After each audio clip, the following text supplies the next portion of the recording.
So I'm not afraid to finish where I begin, and I'm not afraid. So I think I make a pretty good Jedi.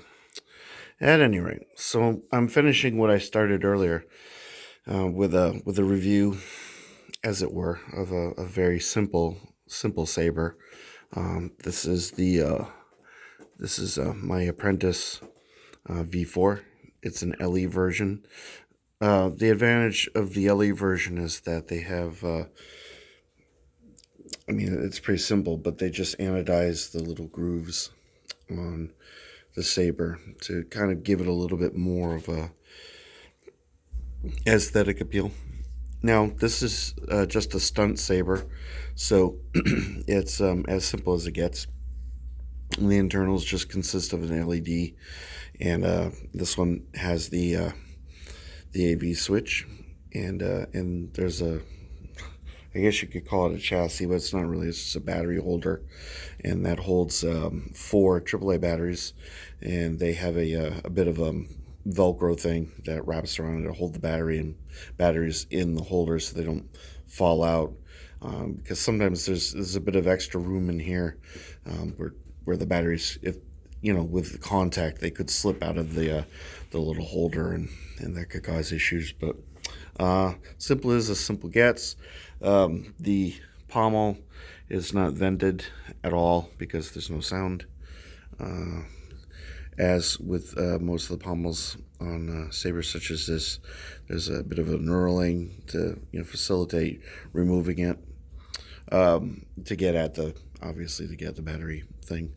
MHS compatible, so you can swap out the pommel and customize it with components from the custom saber shop, or you can buy additional components on Ultrasabers. I think that might even be compatible with most of what Saberforge has. So that does kind of open up customization, possibilities. A lot of times people will get one of these and they'll weather it, or they'll put battle damage on it, or they'll add a leather wrap. Obviously, they'll gut the electronics and put in whatever they're so inclined. If you go on eBay, you'll see a smattering of various and sundry customized Ultrasabers hilts, which kind of adds to the allure of the brand.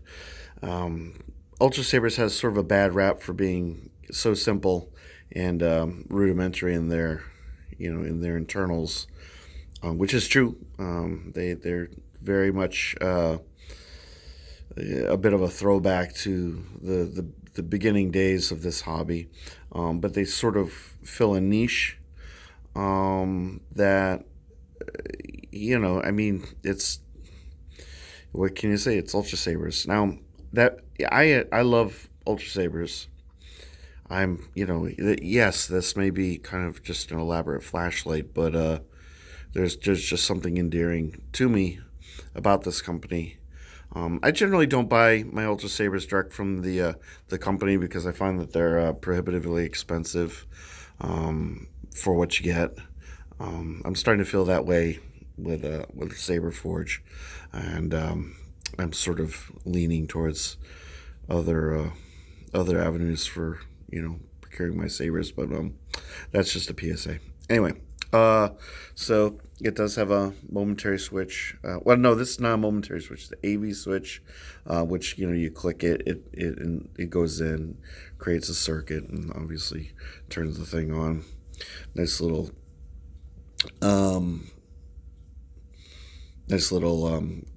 grip point. This is a natural choke point here. Makes this a very comfortable saber. It's marketed as an apprentice size, but I really think of this as kind of a shoto. It's not really suited for dual wielding, but I mean you can do it, but it's mostly meant for one-handed handling. And then you can order. These are all options. You can get this with a guarded switch or the AV switch, and you can get it with a cover tick wheel installed if you so desire, and then you can also, I believe it's an additional $15 to get it with Windows. I couldn't imagine not getting it with Windows. That'd be kind of foolish. So there's no blade retention screw holding the LED in place. That's a fault. of Ultrasabers that at some point they're going to have to rectify it in the future, because the one thing about the loose LED in here, I mean, when I put my blade in, I jam the blade in as hard as I can, to be perfectly honest, and then I tighten it with the blade retention screw as to try to keep the LED from moving around, because it does tend to rattle a bit, as does the battery. But you can hear the battery moving around in there. It's kind of endemic for Ultrasabers. But as I stated earlier, the reason why I purchased the saber is because it came in, a finish and a suitable hilt style. I wanted an AV switch. I went on Windows. I prefer where the initiates and the apprentices and the sentinels and the aeons to have the LE finish. That's I don't like the plain version, but mostly I got this because of the color. And it's the color I've been wanting to get for a while, and I present to you, not that you can really tell, although this is actually coming out really well. This is Sunrider's Destiny. It's kind of a tealish, it's a nice mix between, it's actually coming out far too blue on the camera, but to the eye it's kind of a mint. I'd say it's a mint. They've called it aquamarine, but it's a little bit greener to me. It's a mix of green and blue. I'm not exactly sure what the LED composition is, but I'd call it a mint. And usually you pay, I believe it's something like an extra $5 for this, as opposed to Bane's Heart, which I'm getting to, which is kind of a pink, and pink is one of my favorite colors. But I really wanted to get a Sunrider's Destiny, so I'm extremely happy with this purchase. I feel like I couldn't have gone better. So anyway, just because I couldn't simply review this and leave it at that, I brought in I believe this is a Sentinel, and this was the Sentinel was a mystery box, and this one has a blue LED. I'll get the blade plug in there so you can see if I can get into the camera. And of course, this one came with Windows. This is the LE version, the V4. This one has a guarded switch. And the one of the things I do like about the guard switch is I like how it reflects sometimes, not all the time, but it will reflect the color that's in the LED. So that's nice. And this just kind of gives you a bit of a comparison between the two size-wise. Let's see if I can get them lined up. I have to use my hand to hold them in place. Obviously with the Sentinel, there's the extra choke point just below the switch section, and then the choke point above the switch section is a little bit larger, but for the most part everything else is pretty much identical to the Apprentice. The emitter's the same size, the switch section's the same size, and even the handle with the grooves, I think there's a similar number of grooves, although from what I see here, the grooves on the Apprentice seem a bit larger than they are on the Sentinel. So that's kind of interesting, but they have the same exact pommel. Again, forgive me, my hands in the way. If I don't do this, then they'll roll away. The diameter of the saber, or the hilt, is the same on both of them, and the length, I would say, probably differs by about 3 inches. So the Sentinel is a full-size two-handed saber, and then the accompanying Apprentice is a bit of a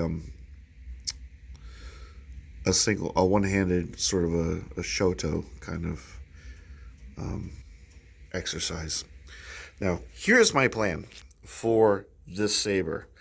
I am planning, if I can't buy one used, I'm planning on getting a dark Apprentice LE V4 with the Heart's Bane for the LED, because that's the other color. These are all comic book based. I think possibly Dark Horse comics from years ago. Ultrasabers adopted the colors like Atigan Silver and the Sunrider's Destiny and the Bane's Heart are all colors that come right out of comic books. And so I still have to get an Atigan Silver, and I still have to get a Bane's Heart. So I was going to get a Dark Apprentice V4 LE in Bane's Heart with a AV switch, just the stunt saber and the windows, and I'm gonna get a coupler, and I'm gonna make myself a weird hybrid Sith slash Jedi slash Jedi again slash Sith saber staff. So that will be my first foray into saber staffs, and I think that will probably be pretty cool, and we'll see. We'll see what happens, because right now they're having a 20% off sale for the next few days at least. But I can't take advantage of it because I went nuts today, and I made a major purchase. I've been wanting to get a Genesis Custom Sabers hilt for a while now. I've been looking at the Bad Axe because I'm kind of all about the curved hilts, but those are prohibitively expensive. They have a Bane coming out, which is just gorgeous. But then again, that's you're talking a $1,900 saber, and that's too rich for my blood. I'm a working man, so I don't, but what I got was I bought myself a Dark Side Vector, and that comes with the CFX, and it's fully loaded with all kinds of features and effects and doodads, and obviously it's a Crystal Focus 10, which is pretty much the cream of the crop as far as soundboards goes these days.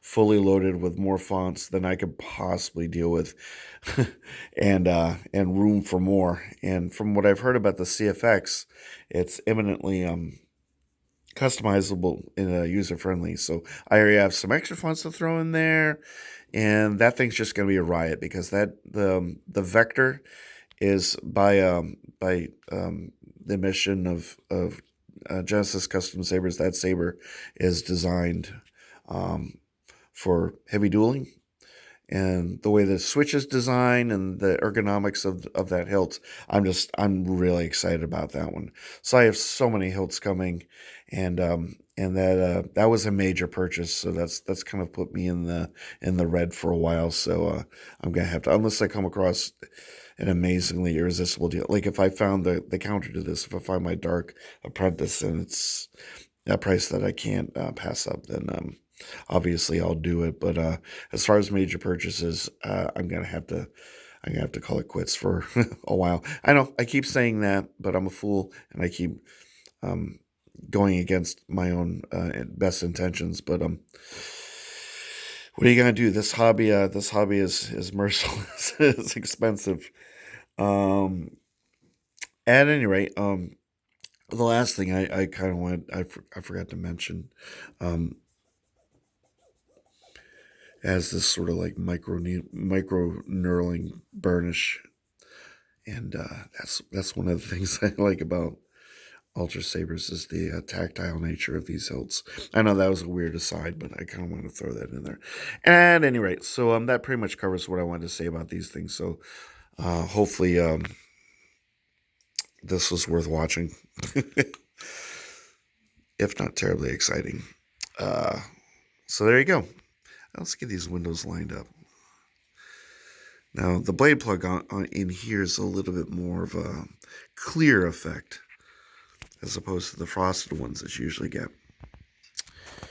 At any rate, so that's it. That's the set of the Ultrasabers V4 LE Apprentice and Sentinel, if I'm not mistaken. And I hope you enjoyed the video and this review, and hopefully everyone out there is having themselves a good evening, and I'll see you next time. Take care now. Bye-bye.